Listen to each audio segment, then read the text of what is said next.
It's one of the things that breaks my heart and makes me so angry about the world that we live in today is that I think a lot of the most underqualified people are getting the most attention and the most revenue. And I don't think that's fair, but whether I like it or not, it is what it is. So we're going to teach about how to Well, that's combat interesting that. because I don't have that same disdain that Ugh, you do you at don't. all. I don't.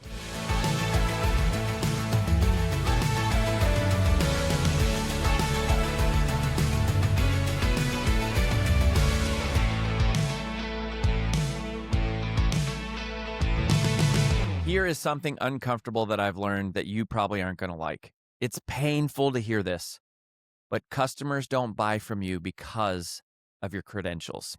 This is one of the most frustrating things that we hear time and time again from mission-driven messengers. Why am I more qualified than other people out in the marketplace, but I don't seem to have as much traction? That's what we're going to talk about on today's episode, is how to convert your credentials into customers and why they don't convert just by themselves. So if you are someone who is qualified to build a great personal brand, but you feel sometimes like a little bit of the world's best kept secret, we're going to unblock that for you here on the show. Joined by my business partner, best friend, CEO of Brand Builders Group, co-founder, co-author, New York Times bestselling author, AJ Vaden. You're always so nice about introducing me, and I always forget to introduce Yeah, you never you. introduced me. Like as you were doing that, I'm like, I always forget. I just roll into the conversation. Well, that's how you are. You're like, all right, let's get That's down true. to business. That's true. I'm like, let's get on with the conversation. What is our conversation today? So yeah, so here's, I think this is a good question because I think that we'll have similar but varying responses. Yeah. Of why don't credentials actually help you grow your personal brand? Because I think we spend so much time just as professionals of trying to get that next certification, right? Get that next credential, get those next 3 letters behind your name. And it's like at the end of the day, that doesn't really necessarily move the needle. Why not? The answer, I would say, to why that doesn't matter is because people don't buy you, they buy them, right? They're not buying really who you are. They're buying what they want. They're buying their dream. They're buying their transformation. So it's not, I think people who are chronic overachievers and academics, okay, right here, you got 2 people who did really well in school, right? I was a study bug, as was AJ. High school valedictorian over there. I was high school valedictorian of a very small school. I beat the other guy. We had 90 people in our class, so it was something. But I think those of us that value traditional academia and research and credentials and things like that, we tend to assume that other people will not only value them, but that they will buy because of them. And pay more because of them. And pay more because of them. And it's just not true. People will pay whoever is available, whoever is accessible, and whoever they think can help them get a result. And I'm not saying I like it. In fact, I'm saying I hate it. It's one of the things that breaks my heart and makes me so angry about the world that we live in today is that I think a lot of the most underqualified people are getting the most attention and the most revenue. And I don't think that's fair, but whether I like it or not, it is what it is. So we're going to teach about how to Well, combat that's interesting that. because I don't have that same disdain that Ugh, you do you at don't. all. I don't. I think that it's really important. It's really valuable, specifically in some professions. There are some industries, some professions where that does hold more clout and more weight, and where I would expect for you to charge more, and that would be justified. But I think for a lot of people, they're going, no, I just want to know that you've done the thing. Not that you've studied the thing, learned about the thing, researched the thing, like reported on the thing. I want to know you've done the thing. Yeah. And I think a lot about, like, even as we do a lot of interviewing and recruiting at Brand Builders Group, I have literally stopped looking at education. I don't know if that's good or bad. Sorry to admit it here. Like, I don't care what your GPA is. I don't care where you went to school. Don't even care what your degree is. I want to know what was the last 5 years of your work experience. Right. Have you done the thing we Have you need done you the to do? thing? Yeah. Well, and that to me is okay, right? And that's where, to me, I think that's an important conversation is where does real credibility come from? But but to the point, right? It's like yes, and, right? It's like, it's great when we go and we do all of that academic, 'cause we were talking about this the other day. There is somewhere that credentials matters a lot, a lot, a lot. Yes. But we were also talking about the other day of, we have some friends that we know in our life who were like A students, valedictorian, top of their class, and love them to death, but can't think for themselves. Right? It's like literally, if it wasn't in a book, if they couldn't follow the exact process for it, like they can't think for themselves. They can memorize information, but they can't That critically it think cannot, and it will problem not solve. transfer to real life. There's not a system for that. There's not a process for that. There's not an SOP for that. I don't have a one pager for that. Like, I just need you to go figure it out, and they cannot do it. And so I think there's some of that, I think academia can almost drive the natural creativity out of us, that has starting to really kind of expose itself. It's like, well, yeah, you've researched and taught all the things, but you've never actually done the thing. Now that's different for the person who has researched it and done it. So I want to make a clarification that it's not saying getting your MBA, master's, PhD isn't important and valuable. I really do think in a lot of places it matters a lot, and in other places it doesn't. So Yeah. it's knowing the difference of the two. So if I would actually just take a side, like a master's, MBA, or PhD for a second, and what I find more people are doing are going like, where can I get this next certification? And will this next thing help me do this? And that's the part where I'm like, you are spending your time in the wrong areas. You're trying to go get certified in something, somehow thinking some letters behind your name is going to get you business instead of actually doing the sales work that needs to be done. It's creative avoidance in a Yeah. regard. It's trying to figure out, hey, is there some sort of way I don't have to go make the sales calls or have the conversations? And can I just go learn some stuff and hopefully people will find me? And that's the part I think where, you say disdain. It's like, I don't have heartburn with somebody who has done the thing, getting the business. I actually love that Hmm. even more than the academia and the research. And I go like, to me, all you need to be credible is that you've actually done the thing. Yeah. You're most powerfully positioned to serve the person you once were. You conquered the challenge. You walked the path. You solved the problem. You triumphed over the tragedy. You overcame the obstacle. To me, that is the ultimate level playing field of what deserves credibility. I don't mind when that person wins. What I don't love is when the best marketer wins Without, yeah, without either the credibility, without either the academic, well, what I'm saying is academic credibility or the life yeah. experience. And that's what I'm seeing a lot That today. And that that breaks my that's heart. annoying. That's Makes it, frustrating. That's yeah. annoying. But yes, yeah, I was thinking about one of our clients that we were talking to earlier this week, and she has her PhD in seismology. Seismology. She's an You earthquake can tell engineer, right? I'm not a PhD in this. But yeah, she's an earthquake engineer. And I'm like, yeah, I need you to have a PhD. Yeah. I really want you. What's the next class you can take? Yeah, I really want you to make sure that, architectural foundations are secure in high earthquake prone areas. Like, I need you to have a PhD. Like, that's important. But then in other areas, like to your point, where it's the person who's just, marketing that they've done the thing, they haven't done the thing, haven't studied the thing, they have no credentials. And when they're winning, that's giving us all a little bit of a bad rep. Well, and I think, don't hear what we're not saying. We're not saying that credentials aren't important. In particularly one area, if you stay tuned, we'll talk about where credentials really do matter. So we'll get to that.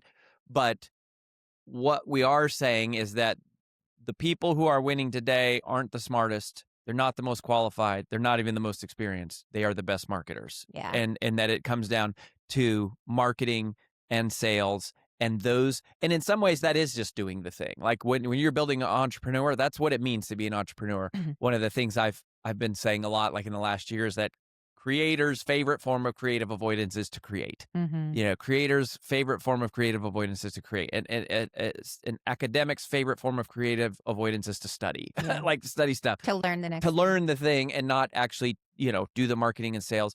And so I think what we want to talk about is why Yeah. first. So let's start there. So why doesn't credentials equal customers? What do you think? I genuinely believe that credentials don't equal customers because true experts are spending all of their time, money, energy, and resources actually honing their craft and not telling anyone about what they do. Mhm. I believe it really does sit on the individual where they are so consumed with the next research and studying and analytics and diving into case studies. And they're so busy doing the thing that they have never looked up and actually told anyone about the expertise they have. I think that real, true experts, what we're actually talking about, are the world's best kept secrets because they have not had the desire or the reason to equally study sales and marketing. Yeah. They have an amazing passion for a thing, and it does not include the business components of the thing. Which is interesting because we have an explosion in our community of like doctors, like lawyers, professional advisors who spent their career doing the thing. And I think what we're learning, we talk about this in Wealthy and Well Known, is that there are two parts of your art. There is the art of your art, and then there is the art of letting people know that your art exists. Yeah. Marketing is art. Marketing is part of your art. And as people wake up to that, right, I think about Dr. Gabrielle Lyons, one of my favorite, success stories of one of our clients who she just kills it. She's like a deep, deep expertise, spent her whole life Truly. researching like Mhm. the real deal doctor, like not an honorary degree, like a straight up, this is the real deal. And then she's also become a master in marketing the last couple of years and branding and positioning, and she's just crushing it and she's changing lives. And But that's also because academia doesn't teach those those types of things. professions, business, sales, and marketing. And that's a real problem. And I hope that really changes in academia because it's like for anyone to be insanely successful at their craft, they're going to have to learn the business components of how to run that business. I mean, it's crazy. I did get an MBA from a private school, a great university. Shout out to Denver University, go Pioneers. Um, But, like, that MBA, everything that we were taught about how to start a business was all about, like, raising money and pitch decks and, like, other people's money and investors, like, and the reality is that most entrepreneurs, they bootstrap it. They Yep. start, you gotta sell, you gotta market. It's more of that, like, guerrilla tactics, and it was like, I didn't learn a thing about any of that. Even the marketing we learned is like, the 4 Ps of marketing if you're managing a $500,000 a year advertising budget, but it's like, that's not where entrepreneurship Start. happens, It's not where right? it It's not where you starts. start.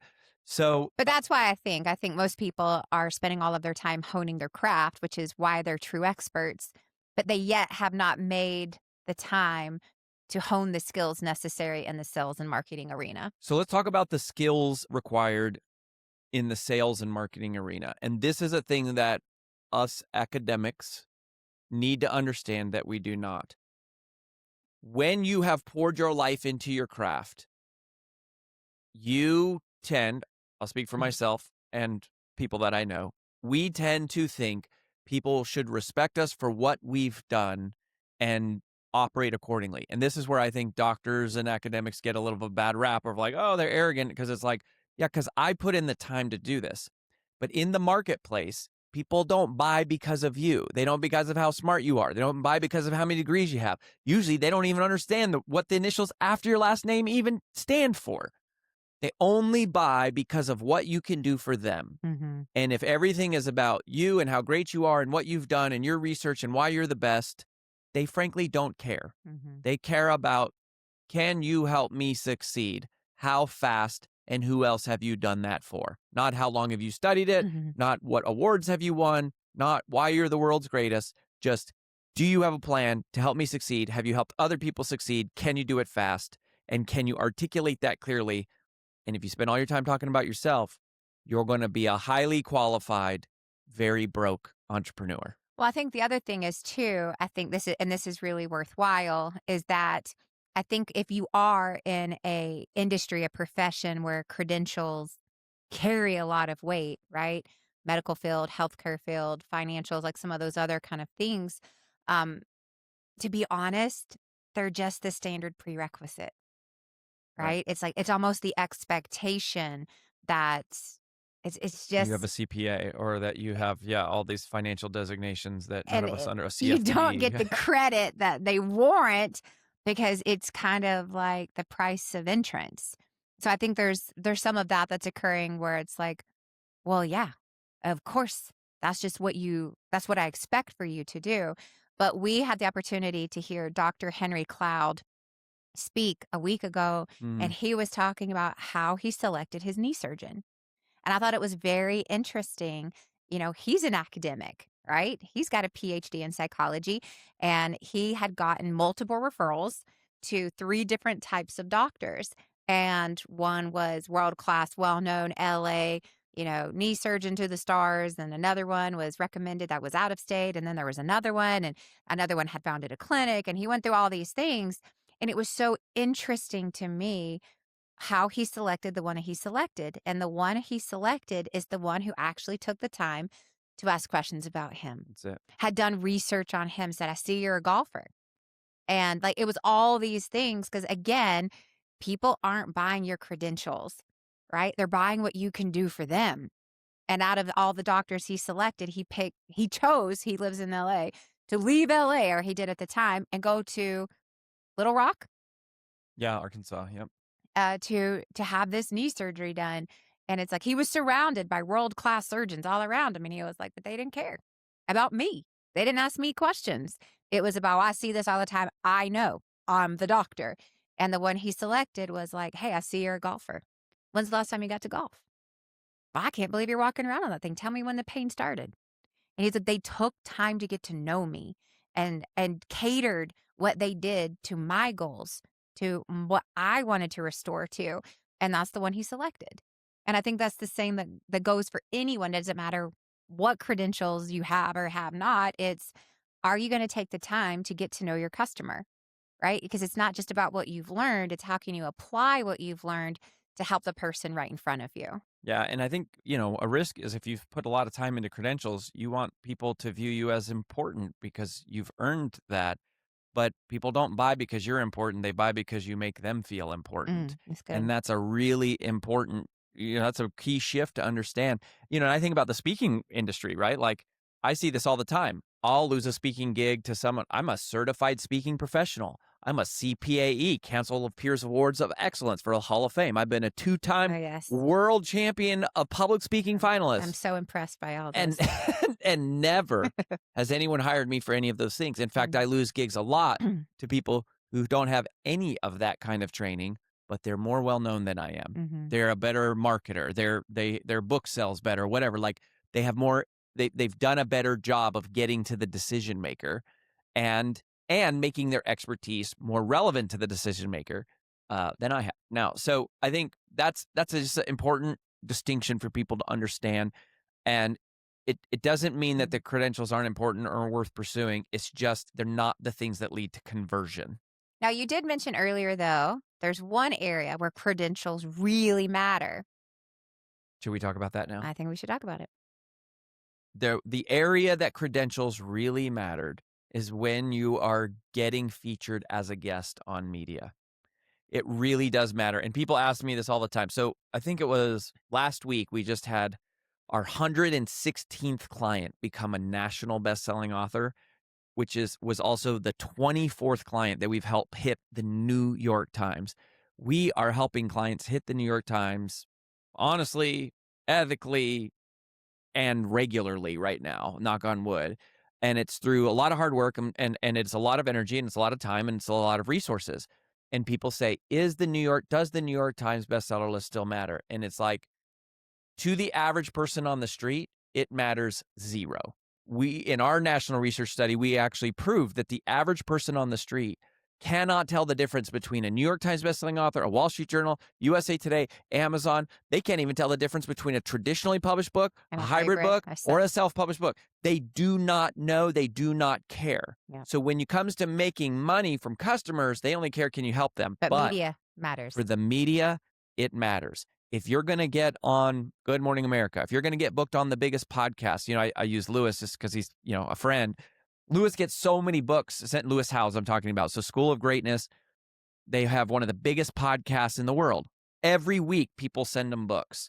And there's two piles. There's the automatic no pile, and then there is the maybe pile. And if you're a New York Times bestselling author, you automatically get into the maybe pile. Doesn't mean you get it. It means that you are immediately separated from 90% of the people you probably get a look. And that's true for a national or a local, particularly a local TV interview. That's true for a speakers bureau, a literary agent, any type of podcast or media interview. And if you show me someone who's getting $50,000 to speak consistently, I will show you a best-selling author. I'm not saying I like it, but I'm telling you that is how it is. And companies have to be able to justify paying a certain amount of money, and they use credentials as part of it. So credentials still matter a lot in those circles, in the street cred of your industry, right? In those rooms. At the National Speakers Association, being a CSP and a CPAE, it makes a world of difference. At Toastmasters, it means nothing. At Toastmasters, being a 2-time world champion of public speaking finalist is a big deal. There's nowhere else in the world does it matter at all. Like, nobody knows.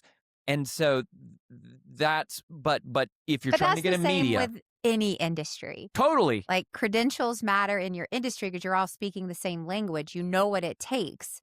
But outside of your industry to get customers, not as much.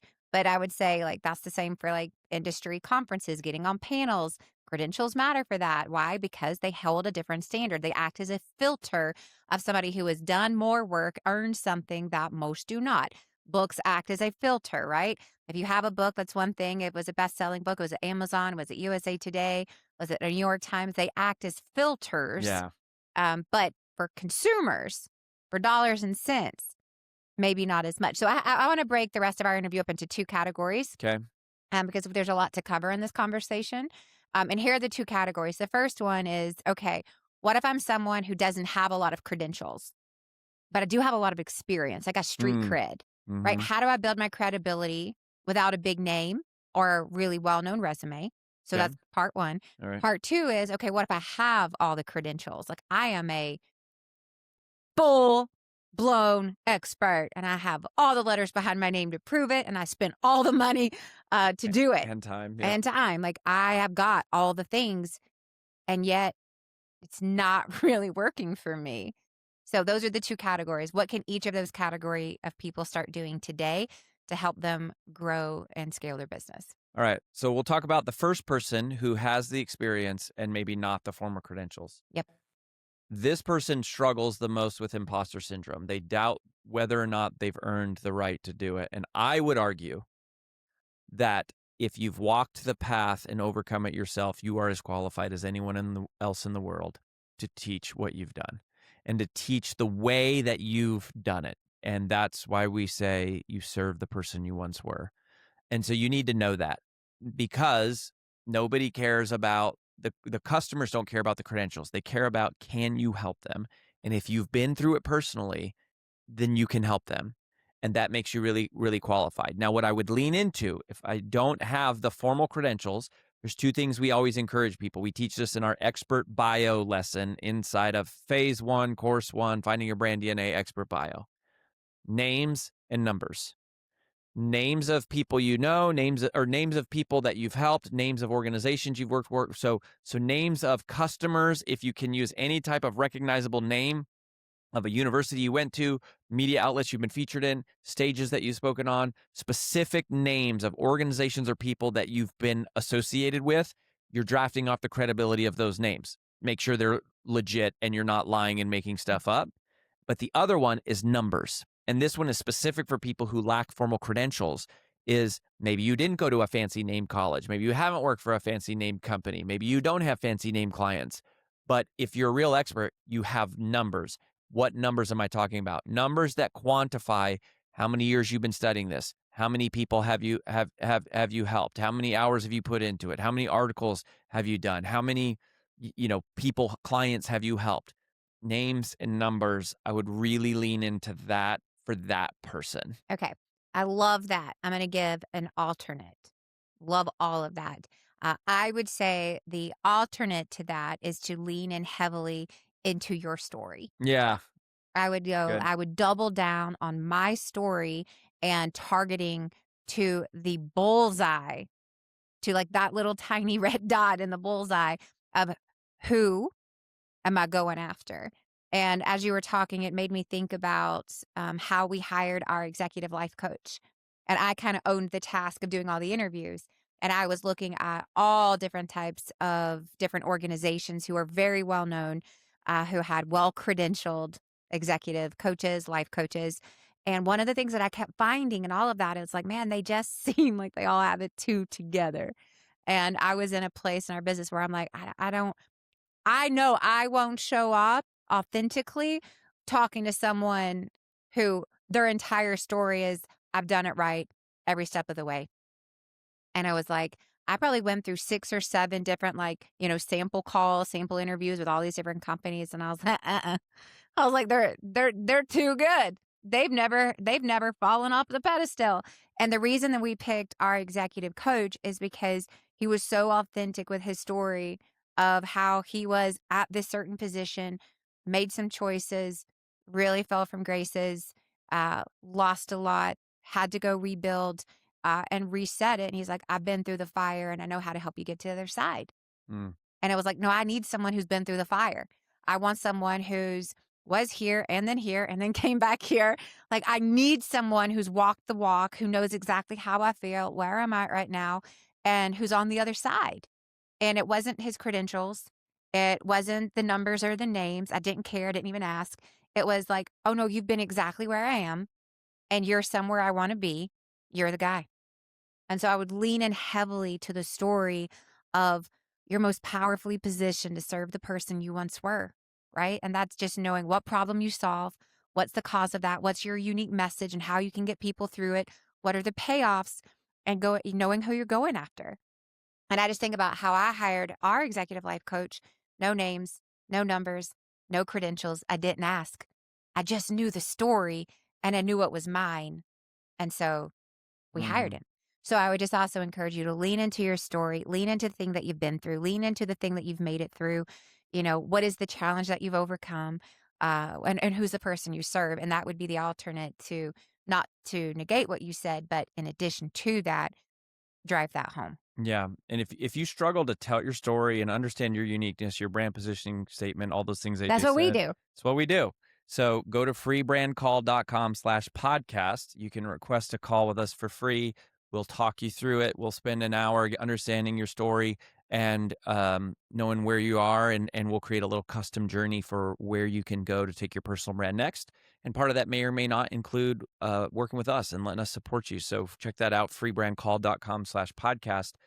But Because of the other category. Let's I hit the other well, and category. I wanna double down for both categories. So, for both categories, whether you have the credentials or you don't, I would actually double tap on what you said about sharing your personal story. Even tap double tap, tap, tap. If you, I think this is also a sobering thing for people to realize if you've spent so much time and money having the formal credentials, those are not gonna connect with people as much as your personal story Mhm. or even the stories of your clients. Well, Like even if the credentials matter, the story is what differentiates you from everyone else who has the same credentials. it is. And the story is what creates connection. Yeah. And it's like, what are credentials? Credentials give you credibility, but the story is what creates connection. Mhm. Connection creates trust, and trust must happen before a transaction. So I think the story is really powerful. Honestly, I think that's something that you and I don't do enough of is sharing our personal stories and our stories of like where we come from and things. I mean, we share a lot of client stories and we dabble in the stories, but that's something I'll speak for myself to say I need to get better at sharing more of my story. And I think I fit in the category of someone's like, I did get an MBA, I was valedictorian, like I have done national research studies, I did write a bunch of books. Like Well, it's like I was I'm actually a I disagree with that because I don't talk about any of my credentials because I don't have any. I don't talk about them at all. I don't have whatever. any. Whatever. uh, There's a strategy. Just don't have any credentials, then you won't have to worry about talking about Susie saves so much money. I mean, ultimately, what matters most is talking about your prospect's story and your prospect's dream and your prospect's life. You got to be relatable to the person that you're serving. And they got to believe that you're in it for them. And I That's think it. that really matters. The motive in that matters. All right, we did talk about this other one. I don't want to run out of time. So what if you do have the credentials and they're not doing the thing for you? Yeah, you gotta one of my favorite quotes is from a guy named Larry Winget, and he said, "At the end of the day, business is very simple. You have to have a really good product, and you have to ask a lot of people to buy Mhm. it. And there's a really good chance that if you have a lot of credentials, you have a really good product. You Agreed. know what you're talking about, you spent your life researching it. There's also a really good chance you're not asking enough people to buy it. And you are probably hiding using research and creation and testing and validation as a advanced form of creative avoidance of not getting out and telling the people about what you do and sharing what you have with the world. And so that's where you need help. And that's one particular group that we really specialize in helping Mhm. is overcoming some of that call reluctance, that fear What's one thing that person could start doing today? That's one thing to, outside of requesting a call. to generate more business, you're saying? Yeah, like if they're kind of hiding behind their credentials and they're going, "Yeah, I've done all the work. I've done all the research. I do have that. Like I am an expert." They should be speaking for free everywhere. There you go. Everywhere. Like, literally, think of yourself as chicken on a stick is the metaphor we use at the food court, right, or at Whole Foods. It's like people just need to sample you, Yeah. and you probably are a little bit reluctant to sell, and that's probably because you're so used to being successful, the idea of rejection just terrifies you, Mm, like, and so one of the ways to kind of go around that, right? We can talk about going through that at a different time, but one of the ways to temporarily go around that is to go teach what you know for free mm. everywhere, everywhere. Podcasts, going live on social, virtual webinars, pre recorded things, YouTube videos, Instagram. Like, stop trying to be perfect and just go teach what you know for free.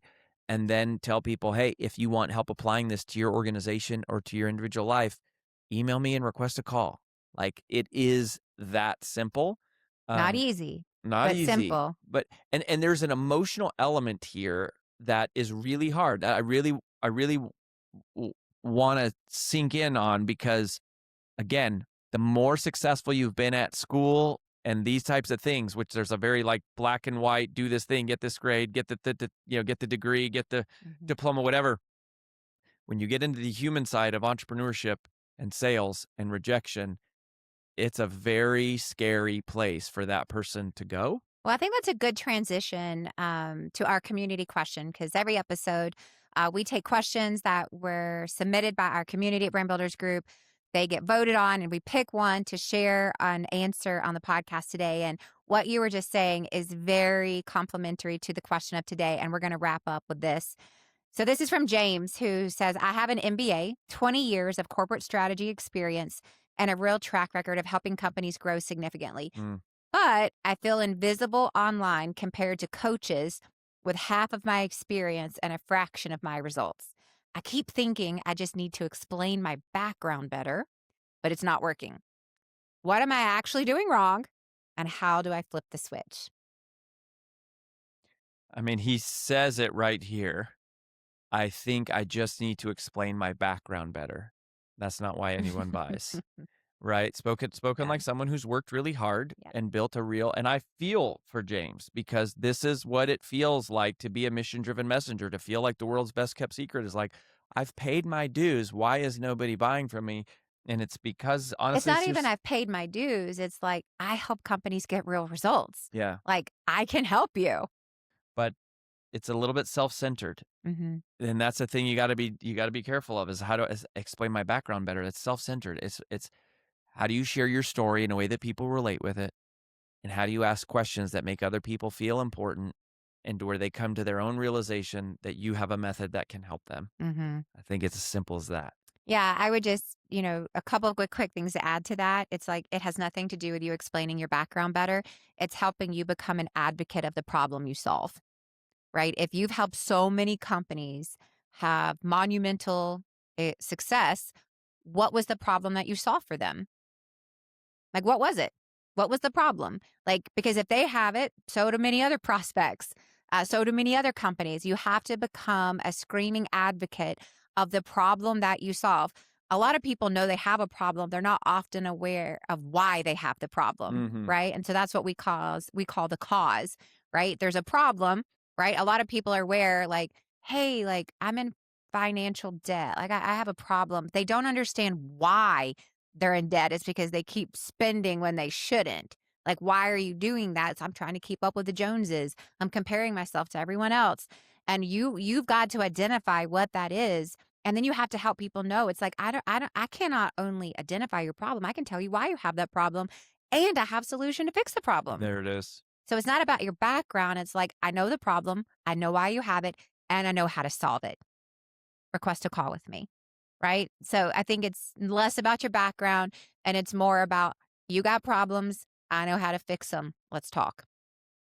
And if you feel like James, that you are the best kept secret and not enough people are buying from you, we know how to fix that problem. We should talk. Request a call with us, freebrandcall.com/podcast. In the meantime, if you're not ready to talk to us just yet, just keep tuning in. Yeah. Keep tuning in. Share this episode with other friends and family and other entrepreneurs and executives and other experts that you know if you think they'll enjoy it. And if you haven't yet, please rate and review this podcast wherever you listen to it. And come back next time. We'll see you on the Wealthy and Well-Known podcast. Credentials tell people what you did, but a story tells them why you did it. It's not like anyone is out there going, whoa, certified twice, take my money.